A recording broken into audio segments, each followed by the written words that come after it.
자, 그리고 어제는요, 성남FC 후원금 의혹 사건 재판이 있던 날이었습니다. 그런데 재판장이 검사에게 퇴정을 명령하는 이례적인 일이 발생했습니다. 먼저 이에 대한 여의 목소리 먼저 듣고 이야기 이어가겠습니다.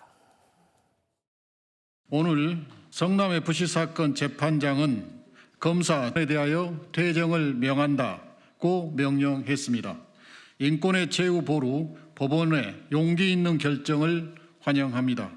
검찰의 불법과 잘못된 관행은 바로 잡아야 합니다.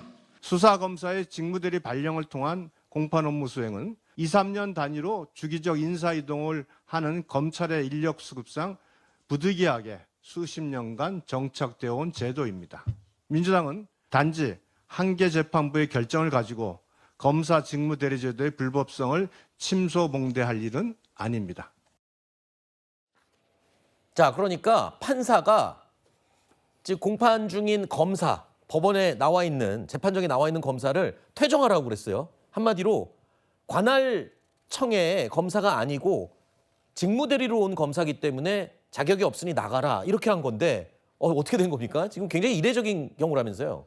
이 뭐 대한민국 지금 헌정 역사상 처음 있는 일이기 때문에 제가 감히 판단할 일은 아니지만 검찰 인력이 부족하다라는 건 국민 여러분들께서도 다 알고 계실 것 같아요. 그렇기 때문에 이게 관례적으로 간행적으로 생겼던 제도이고 무려 20여 년 동안 이렇게 움직여 왔던 건입니다. 예를 들어서 검사들이 통상 2년이면은 인사 이동이 있거든요. 그럼 내가 담당하고 있던 사건 자체를 두고 다른 곳으로 인사 이동을 해요. 근데 이 사건이 중요한 사건인 경우에 새로운 검사가 이걸 다시 분석하고 파악하면은 재판이 지연될 것이고 수사가 지연되겠죠. 그러면 지연된 정의는 정의가 아니라고 했는데 중요 재판들이 차일, 필 미뤄질 수 있기 때문에 이것을 원래 담당했던 검사를 비록 다른 곳으로 이동을 했어도 이 사건에 대해서는 대리할 수 있는 권한을 주는 것입니다. 근데 지금 이번에 재판정에서 이 지금 권한대리 검사를 퇴정 조치를 한 거죠. 당일만 검사 대리를 하는 것은 적합치 않다라고 판단을 한 것인데 하루만 하는 거는? 하루만 하는 거죠.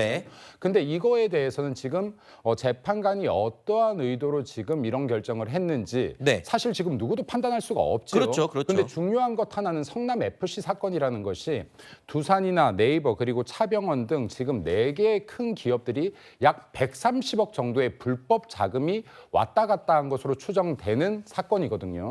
그럼 이게 정말 빨리 밝혀져야 되는 어떻게 보면 권력형 토착 비리 사건입니다.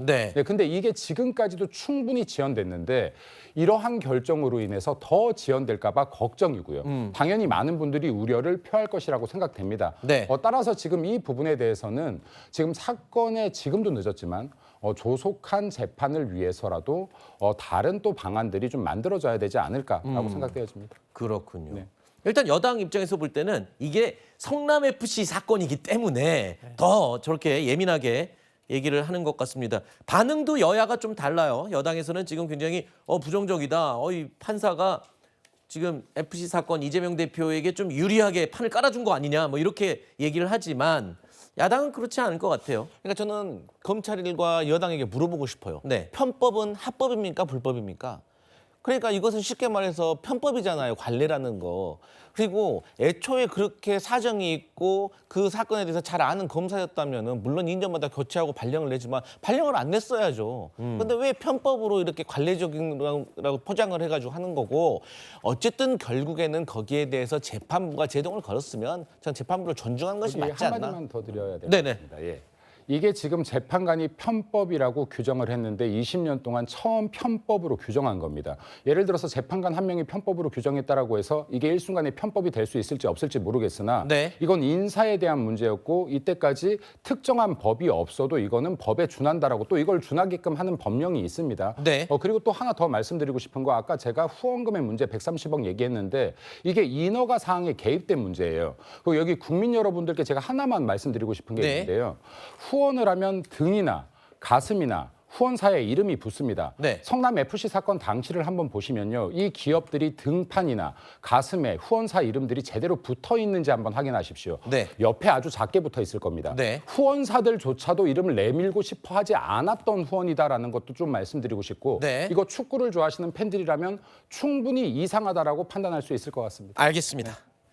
정확하게 말씀드리면 해당 사건을 맡았던 검사가 인사발령 후에도 계속 그 사건을 공판을 위해서 참석하는 거는 관례입니다. 하지만 이번에 특이한 사항은 하루 1일 직무대리로 검사가 갔기 때문에 판사가 이 부분이 위법성이 좀 있다 이렇게 판단한 부분이기 때문에 조금 다른 점이 있다는 걸 제가 부연 설명을 드렸습니다.